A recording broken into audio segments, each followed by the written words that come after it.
Hi INFJs, welcome back to my channel. Empathy is supposed to be this beautiful thing, but sometimes it just kind of hurts. Do you find that? Like, we'll leave a conversation feeling like we just absorbed someone's entire emotional filing cabinet, and somehow it's our job to sort through it. Can you relate to that? Have you ever felt that way? I have, like, countless times. Meanwhile, you're already maxed out from all the loud noises around you, that weird buzzing light in the grocery store. Maybe it's your neighbor's barking dog who clearly has unresolved trauma of his own. And it just gets to be too much. So in today's video, I'm going to talk to you about why INFJ empathy sometimes leads to burnout and sensory overload, especially when it started as a survival skill, and how you can start shifting out of that pattern. This is something that I discovered when I was in deep thought about our empathy, because I used to feel that my empathy was a curse. And I didn't like that part of me, and it was a part that I actually wanted to get rid of. I tried desperately to drop it and I couldn't get rid of it. So I dove deep into this and I started linking it to the trauma response. And I thought I would share this with you because I found it really interesting. And I think you're going to find it interesting too. So if you're an INFJ or a neurodivergent like me and your empathy is leaving you feel fried, drained, and wondering if you're just too sensitive, you're definitely not alone. So if we haven't met before, my name's Trina. I'm an autistic INFJ. I help INFJs and neurodivergent INFJs unmask and remember who they were before the world told them who they weren't. Through coaching classes and community, we unlearn the noise and come back home to our soul. So I hope you find my channel helpful. If you're returning, I'm glad you came back. You guys are amazing, truly, and I have something for you, and I'm going to share that with you in just a sec. But before that, I invite you, if you haven't yet, to like this video and subscribe to my channel. I'd appreciate the support. Your support helps me be able to come back and do these videos for you. Okay, before we jump in, quick pause. Remember I said I had something for you. I'm very excited about this. Guys, I created a free workshop for all of you guys, all my amazing subscribers, my supporters, because you guys are just incredible and I am so grateful, and I wanted to show you how grateful I am to you. I am for you. That's the word I'm looking for. I called it Overwhelmed, but Wired for More, How to Find Calm as a Deep Feeling INFJ. And this is my thank you to all of you. So you can go ahead and find the link in the description. It's not fluffy. It's not surface level. It's real support for INFJs and neurodivergent INFJs who feel like their systems are stuck in overdrive. So if you want more information on this, and again, it's free, the link is in the description of this video. All right, let's get into this. So here's something that I wish someone would have told me years ago. If your empathy is burning you out, there's chances it's not just who you are, it's what you learn to be. It's quite interesting, actually. And I want to share something personal with you today, because I used to think that I was just born with this curse of being overly empathetic. Like I said earlier, it was a part of me that I hated. But the truth is, I got really good at reading people because I had to. I got really good at reading those emotions because I had to. Growing up, I was the peacekeeper. I learned early, very early, that if I could sense when someone was going to be upset, like a teacher or a family member or whoever it may be, and stay one emotional step ahead of them, I could maybe keep things calm. Not because I was trying to be a saint or anything like that, but because it was just a way that I could feel safe. Okay, I was the weird, quiet kid. Weird, quiet kid equals somebody easy target to pin things on all the time. Okay. So I remember sitting with my cousins. This is just one story that came to mind. I remember sitting with my cousins, playing when we were little. This happened numerous times, actually. And quite often I'd kind of be off doing my own thing. And some of my cousins would start fighting. Well, I was minding my own business. And even a couple times, I wasn't even there when this happened. They would start fighting, but I was the one that got blamed for their fights. I was the one that got the blunt of it. So next time I would be there, that would get brought up, and I had family members that would pin it on me and make me feel very bad about myself, that it was my fault. Back then, I couldn't even link the two together, that, oh my gosh, I wasn't even there. Like, you guys are crazy, right? I just took it on as part of my badness, and it made me feel very bad about myself. I remember going home and telling my mom and being very upset because I didn't understand what I had done wrong. And she would point out, she's like, you weren't even there. Like, that's their problem, and kind of blew it off. But for somebody like me, I took that and I internalized that as my badness, and it didn't make me feel very good.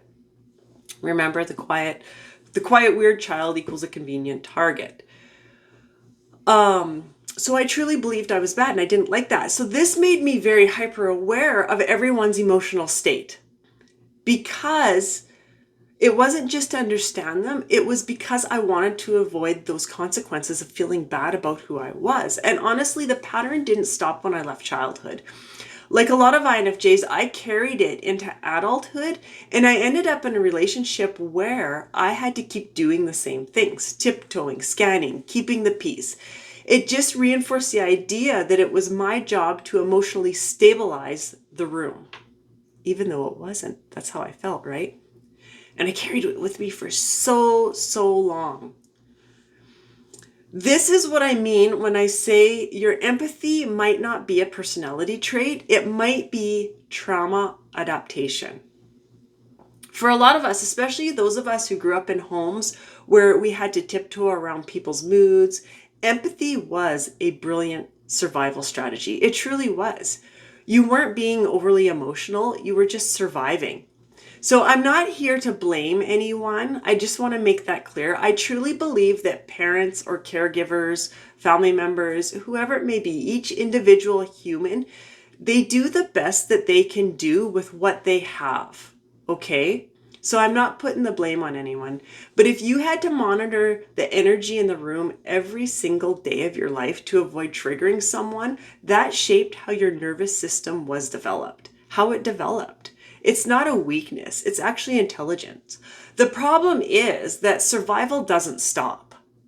That's kind of a big problem. It can, but it doesn't, because that's what we've trained our nervous system, or wired our nervous system to be like. We carry it into friendships, workplaces, relationships, and it drains us. We feel responsible for everyone else's emotions. We apologize for things that we didn't do.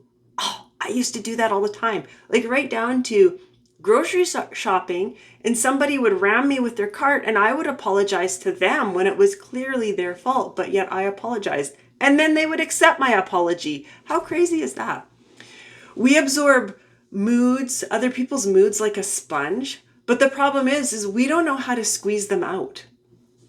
We might even feel guilty for needing space, right? Or believing that setting boundaries means that we were being cold or selfish, a very bad person. But it's not true. None of that is true. That's just the nervous system being stuck in survival. That's what it is.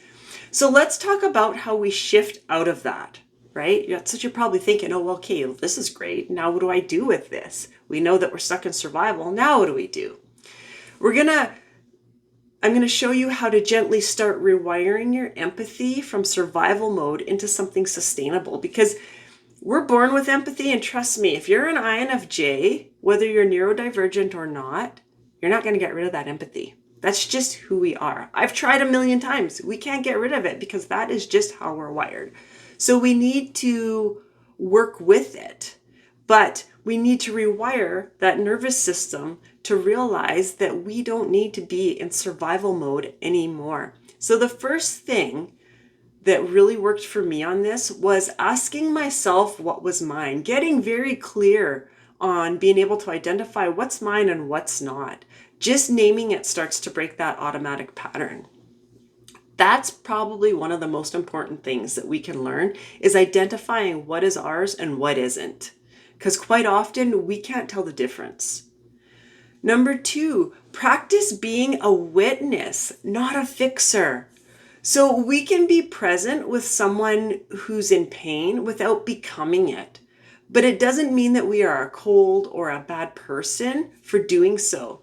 So try to visualize yourself beside somebody who's in a storm, not right in the storm with them. So we're beside them. They're in this storm that's swirling all around them. We're beside them where it's nice and sunny, right? We're there for support, but we're not in that storm with them.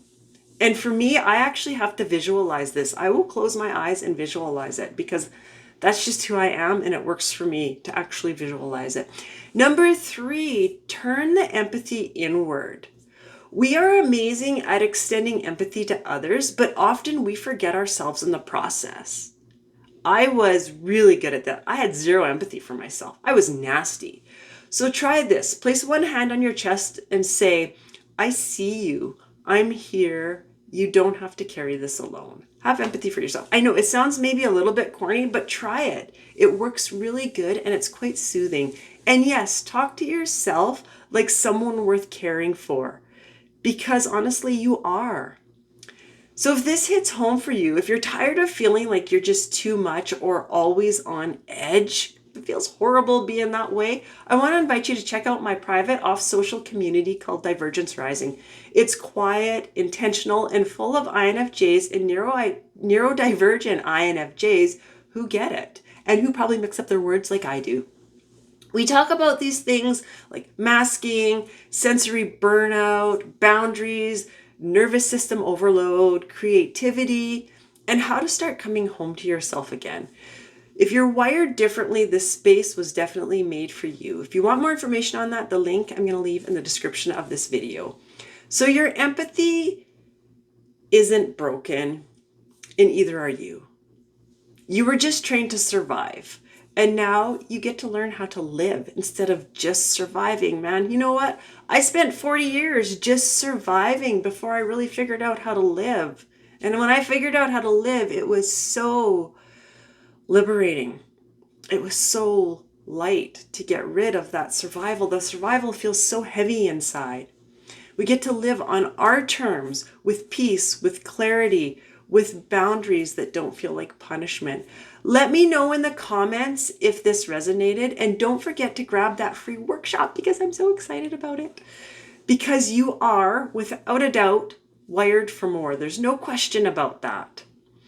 Thanks for joining me. Again, I invite you, if you haven't yet, to subscribe to my channel. I'd appreciate the support. Like this video, feel free to share it. The more times it's shared, the more INFJs we get to help. And that's what it's all about.